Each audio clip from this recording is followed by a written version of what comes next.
Hello everyone, welcome to Agriculum. In today's lecture of production technology for vegetables and spices, we'll be starting with turmeric. First is botanical classification. तो scientific name turmeric का होता है curcuma longa और family होती है same as ginger की family Zingiberaceae. Common names turmeric या फिर हिंदी में हल्दी भी बोलते हैं. Origin is South East Asia. Plant characteristics हो गए. टाइप ऑफ प्लांट होता है इट इज़ हर्बेशियस पेरेनियल, लेकिन इसको हम एज एन एनुअल ग्रो करते हैं. इसकी हाइट जाती है 60 to 100 सेंटीमीटर्स. जो स्टेम होती है it is an underground rhizome. Yellow colour क्या होता है अंदर से एंड इट इज़ एरोमेटिक, खुशबू देता है. अंडरग्राउंड राइजोम का मतलब जो स्टेम का पार्ट है वो ज़मीन के नीचे उगता है. Leaves are very simple. They are simple type of leaves, oblong green, alternate with sheathing base. Flowers yellowish white होते हैं. Terminal spike with bracts. Rhizome का type होता है thick branched and it is source for turmeric powder, which is also known as curcumin. Importance and uses.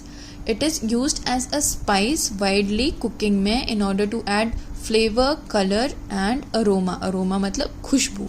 Medicinal use हो गया. Anti inflammatory होती है turmeric, anti oxidant होती है as well as antiseptic properties होती है टर्मरिक में. आयुर्वेदा और होम रेमेडीज में टर्मरिक को यूज़ करते हैं in order to treat cough, cold या फिर वूंड, घाव लग गया है या फिर कोई स्किन इश्यूज है तो टर्मरिक को यूज़ कर सकते हैं.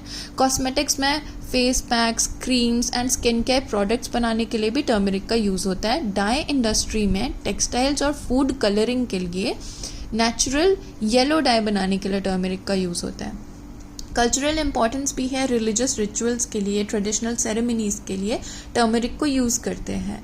हेल्थ बेनिफिट्स है. It aids with digestion, immunity boost करता है and it helps to manage arthritis as well. Next is soil and climate requirements for turmeric. Soil होनी चाहिए वेल ड्रेन्ड लोमी या फिर sandy loam soil. pH slightly acidic to neutral होना चाहिए. 5.5 से 7 तक का pH इज़ फाइन अगर सॉइल का है. ऑर्गेनिक मैटर हाई होना चाहिए. अगर ऑर्गेनिक मैटर कम है सॉइल का then you can apply compost या FYM. Climate warm and humid होना चाहिए because turmeric is a warm season crop. तो टेम्परेचर वो टॉलरेट करता है. आइडियल टेम्परेचर है 20 to 30 degree Celsius. Rainfall 100 to 200 centimetres होनी चाहिए annually, not more than that. Planting time है अर्ली मानसून, जून से जुलाई के टाइम पे प्लांटिंग होनी चाहिए. Next is important varieties turmeric की जो वाइल्डली ग्रो की जाती है. First one is Sugandham. Sugandham में क्यूरक्यूमिन कंटेंट बहुत हाई होता है और जैसे उसका नाम है सुगंधम तो वो एरोमेटिक भी है, मतलब खुशबू आती है, सुगंध देता है and it is suitable for spices purpose. Next one is Roma. Roma early maturing है, high yielding है और orange color के rhizomes होते हैं. Next is Suvarna. Suvarna rain fed areas के लिए suitable है और इसके rhizomes bold होते हैं. Next is Krishna. Krishna deep orange color का है.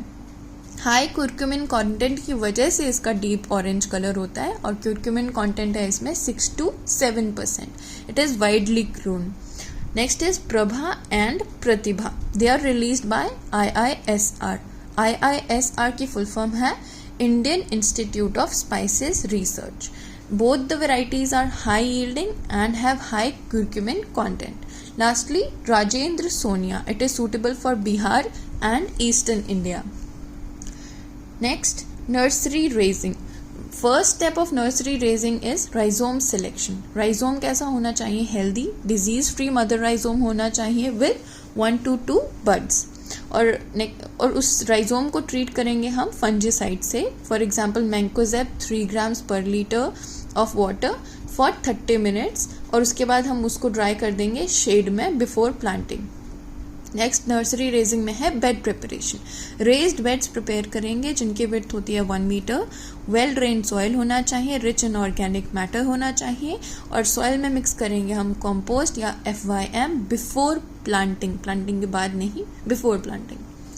देन प्लांटिंग होगी. We place the rhizomes 5 to 7 centimetres deep, 20 to 25 centimetres की स्पेसिंग रखेंगे. मल्चिंग में हम ग्रीन लीव्स का या फिर स्ट्रॉ का यूज़ कर सकते हैं in order to retain the moisture. Watering light irrigation होना चाहिए after planting in order to keep the soil moist, लेकिन सॉगी नहीं। Next is transplanting. Time of transplanting होता है June to July, early monsoon, ताकि हमारा प्लांट अच्छे से ग्रो कर सके। मेथड ऑफ ट्रांसप्लांटिंग है आपको एंटायर नर्सरी प्लांट को अपरूट करना है विदाउट डैमेजिंग एनी रूट्स और बड्स और any part of the plant. Spacing होनी चाहिए 25 to 30 centimetres between rows and 20 to 25 centimetres between plants. Mulching कर सकते हैं ग्रीन लीव्स या स्ट्रॉ से, ताकि मॉइस्चर रिटेन हो सके और वीड्स सप्रेस हो सके। फर्टिलाइजर्स, बेसल डोज हम अप्लाई कर सकते हैं 25 to 30 turns per hectare of FYM या फिर compost before planting. Inorganic fertilisers such as NPK, nitrogen, phosphorus and potassium का रेशो रहता है 60, 50 and 120 kgs per hectare. Application 3 splits में होती है। फर्स्ट एप्लीकेशन होती है एट प्लांटिंग, नेक्स्ट होगी 60 days after planting, lastly 90 days after planting. Micronutrient such as zinc या फिर मैग्नीशियम अप्लाई कर सकते हैं, बट ओनली अगर उनके कोई डेफिशिएंसी सिम्टम्स अपीयर होते हैं। Next one is irrigation. First irrigation तो इमीडिएटली आफ्टर प्लांटिंग होनी चाहिए। नेक्स्ट जो इरिगेशन होती है वो 7 to 10 डेज के इंटरवल्स पे कर सकते हैं, लेकिन इट डिपेंड्स अपॉन रेनफॉल कैसी है, सॉइल का मॉइस्चर कैसा है। लास्टली अवॉइड वाटर लॉगिंग, क्योंकि अगर वाटर लॉगिंग हो गई तो राइजोम रॉट हो जाएगा। Next is weed management. 2 to 3 hand weedings की ज़रूरत पड़ती है अर्ली ग्रोथ स्टेज में। आप मल्चिंग भी कर सकते हैं ग्रीन लीव से या फिर ड्राई मल्च से, उससे वीड की ग्रोथ सप्रेस हो जाती है। एंड प्री इमर्जेंस हर्बिसाइड का यूज़ कर सकते हैं such as pendimethalin, but carefully use करते हैं हर्बिसाइड्स को। हार्वेस्टिंग, टाइम ऑफ हार्वेस्टिंग होता है टर्मेरिक में 7 to 9 months आफ्टर प्लांटिंग, और स्टेज होता है जब आपकी जो लीव्स है दे टर्न येलो और ड्राई हो जाती है, तब आप हार्वेस्टिंग करते हैं। मेथड ऑफ हार्वेस्टिंग होता है स्पेड से या फिर हमारा डिगिंग फोर्क की हेल्प से। हम एंटायर प्लांट को हमें अपरूट करना पड़ता है, क्योंकि जो हमारा टर्मरिक है वो एक राइजोम है और ज़मीन के नीचे उगता है, तो पूरा प्लांट उखाड़ना पड़ता है। पोस्ट हार्वेस्ट केयर होती है राइजोम को क्लीन करना। टर्मरिक में जो राइजोम होता है उसे बॉयल करते हैं एंड आफ्टरवर्ड्स शेड में ड्राई करते हैं, डायरेक्ट सनलाइट में नहीं। And only if needed then we can polish the turmeric as well. That's all for today's lecture. Like, share, comment and subscribe. Thank you.